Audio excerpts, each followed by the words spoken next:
After two wonderful talks by Prabha and Kamlakar, I am presenting a very mundane talk, but the beauty of this talk is something which is every day. What is the revolutionizing facts of diabetes management in 2025?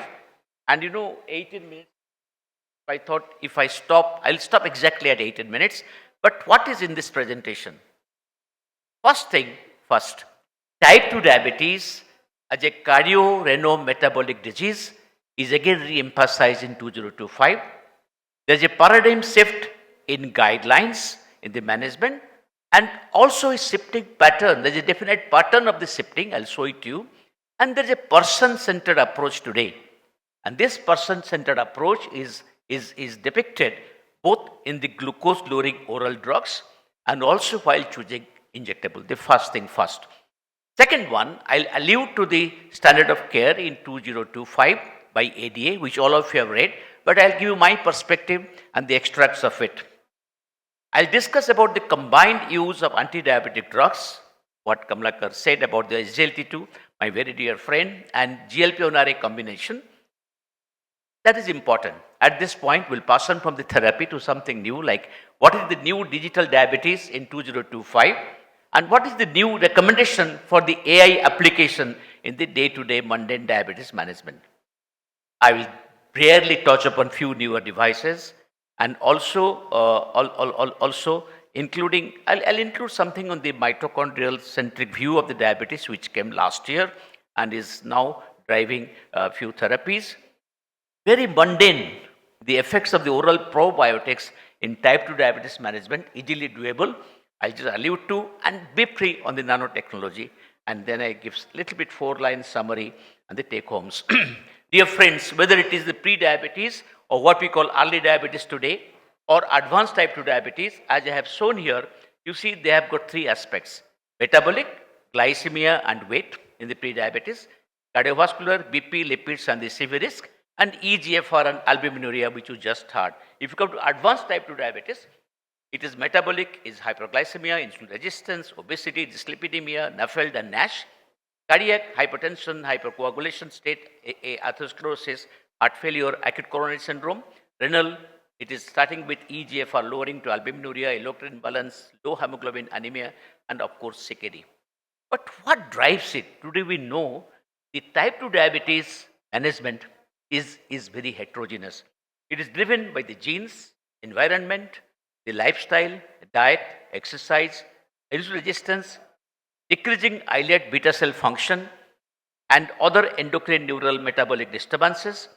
There is visceral adiposity, there is reactive oxygen species, inflammation, microbiota, glucose and lipotoxicity. This is our friend Dr. Nadar who has given, and this is probably a holistic view of what is known today about type 2 diabetes heterogeneity and the factors that drives it. Dear friends,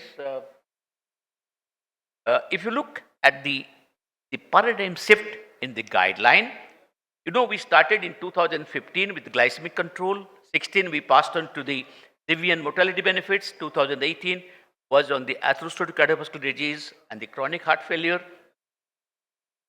Some noise, we can stop there please. Please stop the noise.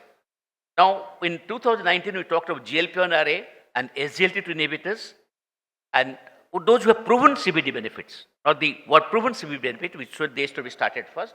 And 21, we said independent of HbA1c for the atherosclerotic cardiovascular disease, heart failure, and CKD has to be addressed, and that predominates in all the guidelines, ADA, EASD, and also in the ACC guideline, ESC guideline of Prabha, and AHA guideline. This is the rule of the rules. That is the paradigm shift in the management, that today mandatorily one has to give possible drugs for the ASCVD, heart failure, and CKD prevention, the diabetic management. Dear friend, if you look at the shifting pattern of management, one thing has remained constant, that is fundamental to whatever treatment you give: lifestyle, MNT, physical activity, and length and quality of sleep. That's very important in this changing 2025. And of course, we know about this topic of the smoking. What I have not brought here is very thing close to Indian hearts, is the communication to the diabetic patient. We call it viscero-metabolic communication. and the psychosocial aspects, which is a great advance in 2025. And I must take pride in saying that it was one of my very close colleague, our colleague Sanjay Kalra, who wrote about 5 years back to ADA that this is not complete with those psychosocial aspects. Lo and behold, from that day, psychosocial aspects is a great integral part of management. And 2025, Vishro metabolic communication and the psychosocial aspects are supreme. I will not dilate upon it because of lack of time. Dear friends, if you look at the person-centered type 2 diabetes, we look at the drugs for 3 Ds: prevent morbidity, D, disability, distress, and death. So what are the morbidity? Cardiovascular. So safety, drug has to minimize harms and burden of treatment. This to reduce burden on the healthcare system, AAA, affordable, available, appropriate, and accessible. 4 A's have been given. And it must be timely, right care, right time, at the right place for each patient. That calls for a freedom from the inertia that many of us have for starting appropriate treatment. It is coming 2025. And of course, equity of treatment, ensuring optimal care and outcomes for everybody. So that I said about the 4 A's. And of course, we have to center around the patients, engage in the patient's welfare and support and take a shared decision. Today, one of the most beautiful 2025 that we have to take a shared decision patient. Patient, maybe you may say he is not able to, he is illiterate, but he is illiterate, he has not read up to the class BA or MA, but he is very intelligent. So we have found that if you make them partner in decision taking, it is absolutely beautiful. I'll omit this slide to say that the drugs, I'm very fond of sulfonylurea. Metformin came in 1959 to our country. Americans used it only in 1990s. And you know the new drugs came 2006 DPP-4 and 2013 came the SGLT2 inhibitors and GLP-1 RAs. You know this graph. Dear friends, what are the targets of action? We know the medication target of action of type 2 diabetes mellitus. And we know what contributes to hyperglycemia. It is contributed pancreatic beta cells. It is contributed by brain, by the muscles, by the intestines. We have the delayed gastric emptying. Kidney also contributes. Now the drugs that we use today are centered around GLP-1 RA, thiazolidines, and the other drug is not available. Metformin and also GLP-1 RA. So therefore, these 4 drugs have got a great deal of their activity in type 2 diabetes today, and it is used. We do not have pramlidine, right? So I will not address it. We have got insulin, we have got GLP-1 RA, and they all produce. And also the drug, which was a little forgotten, like AGI, also has come back in 2025. Shashank spoke about it yesterday. Now, what is the choice? How do choice glucose-lowering drug? We do the choice, lifestyle, metformin, and the diabetic medications. Those who are above 9%, the clear-cut guidelines to start them on the insulin, basal insulin, or basal insulin combined with GLP-1 RA. We do not do that in our country because of reasons you know. And the first, second line of therapy, and when the drugs do not work, we go over to metformin first, or SGLT2, GLP-1 RA first, followed by metformin, and then we take care of the obesity, ASCVD, heart failure, or CKD, and every 3 months re-evaluate the patient. Now, choosing the injectable drugs in the United States and Europe has been different from India. Now, the initiations happens with GLP-1 RA. You know the things propounded by DeFronjo and our friends who are practicing there. But we definitely do start with the wherever necessary basal insulin. We also initiate sometimes the GLP-1 RA and basal insulin combination and preparations available of the fixed drug combination. Coming to second part of my study, what is the recommendations of the ADA 2005? Decision cycle, where patient is a partner and the patient is center of the management. We review and agree on the management plan, assess the key personal characteristics, provide ongoing support and monitoring, and consider specific factors that impact choice of the treatment, implement the management plan, and use shared decision making, and agree on the management plan. And you know what has new today is possibly in the physical behavior. We know about OB. We know about organizational behavior from the management studies. But in diabetic management today, the 24-hour physical behavior of the patient of type 2 diabetes mellitus has come to forefront. Like I'll just tell you example. We know today sitting for half an hour, don't get up for my talk, please stay up to the end, is you must get up at every half an hour. It says that if you take steps, how many steps? We must, this is a 24-hour PB. Patient behavior is very important today. How many steps he takes? How many people do 10,000 steps like Mohan or Kamlakar or Prabha every day? I do very large number. Now even 7,000 recommended. Now, what about the sleep? Is very important. So these are the PB which is taken to care today, and also how many of the sweating exercises, how many do physical treatment in frailty to take away the frailty, and how much of the strengthening exercises. So these are very important physical behavior which has come to forefront in the management today. Now, the importance of the physical 24-hour physical behavior has been given in this cartoon, which I have taken from the ADA original paper. And you find, I have said what reduces blood glucose. You will find physical activity, walking, stepping, getting up from sitting posture.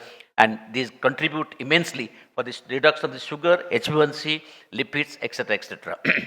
CGM metrics discussed heavily in this meeting.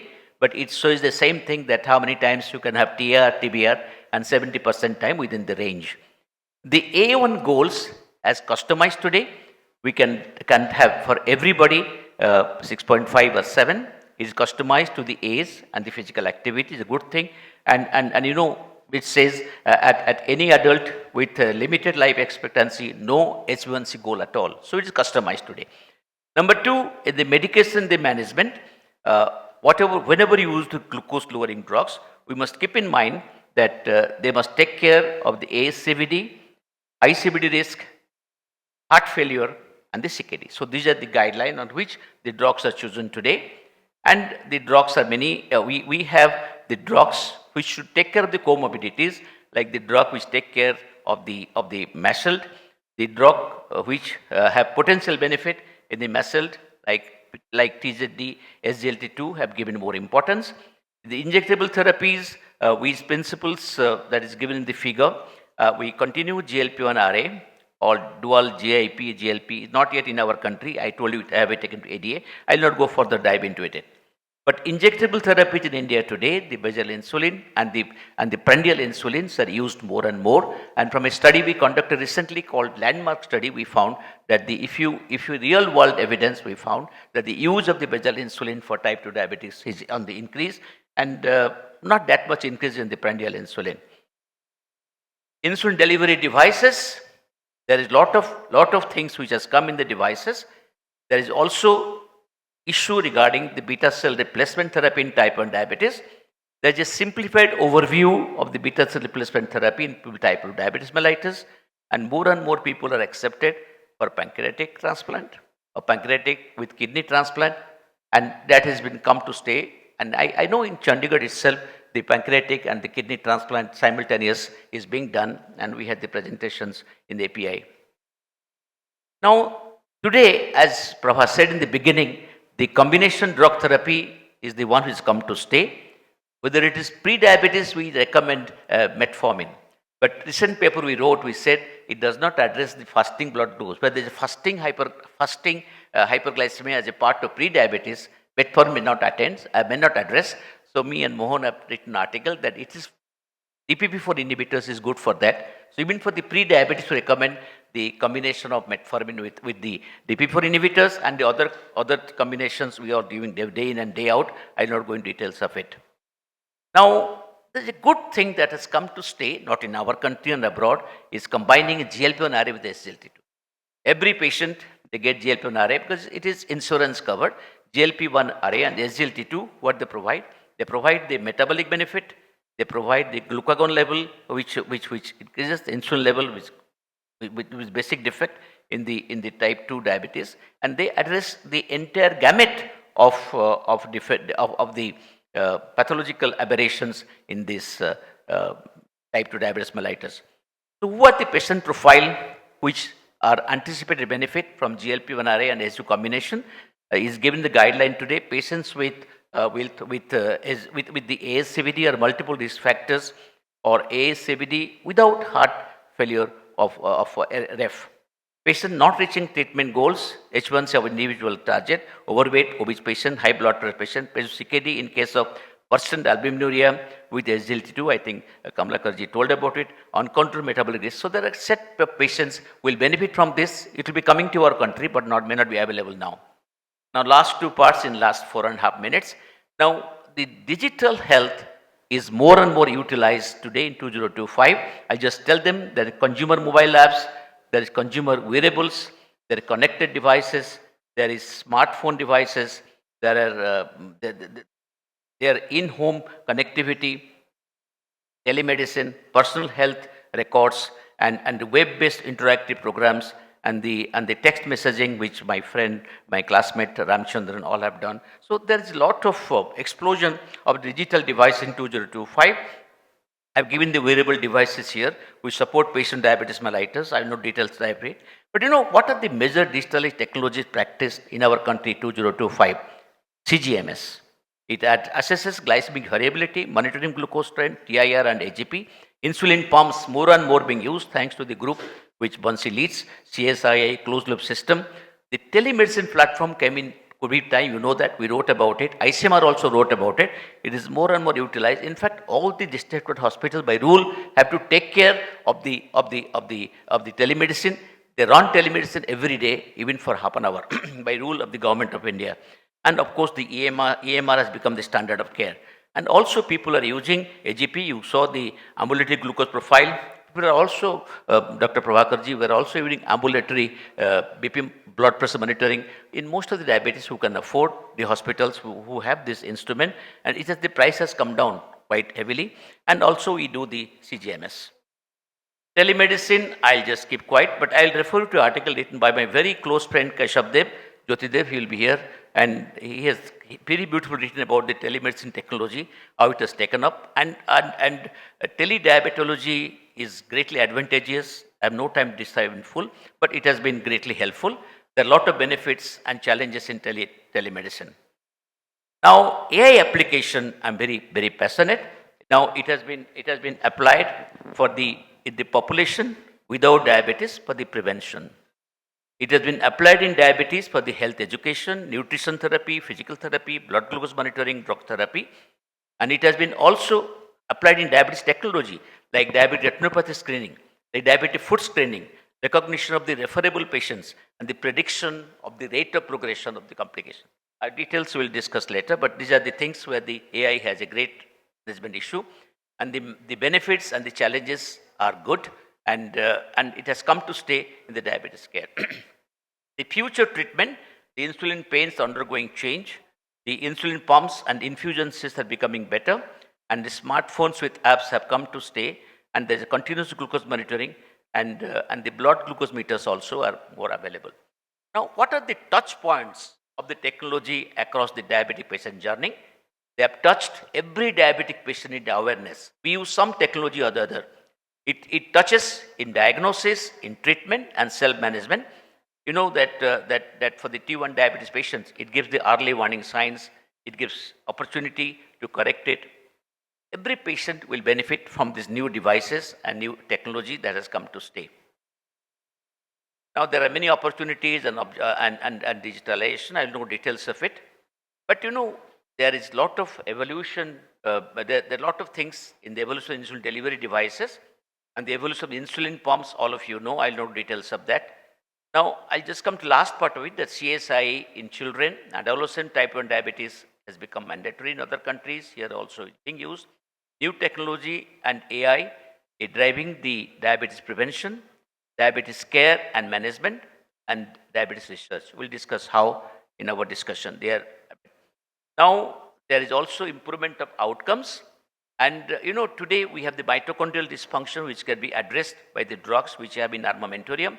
Now, we also have the mitochondrial centric view of the diabetic complications. Pharmacotherapy like biguanides, GZD, GRNRA, SGLT inhibitors, exercise, diet, even imeglimin is spoken to as a drug which address the mitochondrial aberrations. The last, even SGLT2 is viewed as a mitochondrial therapy. The oral probiotics have been shown to produce hemoglobin, the improved hemoglobin, improve fasting, improve fasting plasma glucose, post-plant glucose, and insulin secretion. And this probiotics is getting a new lease in the current therapy of type 2 diabetes. The last one is the nano-based technology, which has become the nano-based technology used as nano capsules, nano spheres, and also it is used as the micro emulsion, and they have come to stay, but they will take some time to come into clinical practice. They have been also used in diabetic wound. Nanotechnology in the diabetic food management has been very, very important. And so therefore, to conclude, my dear friends, it is a paradigm shift in diabetes management, glucocentric approach to individualized care. We wrote a book, we released it. Vansi is the author there. We wrote a book talking about organ protection is the focus of diabetes management today. So I would say that focus on the organ damage protection or organ protection in 2025, focus on the combined use of anti-diabetic drugs, and probably a major role of AI and digital tools awaits us in 2025. Thank you very much for patient hearing for a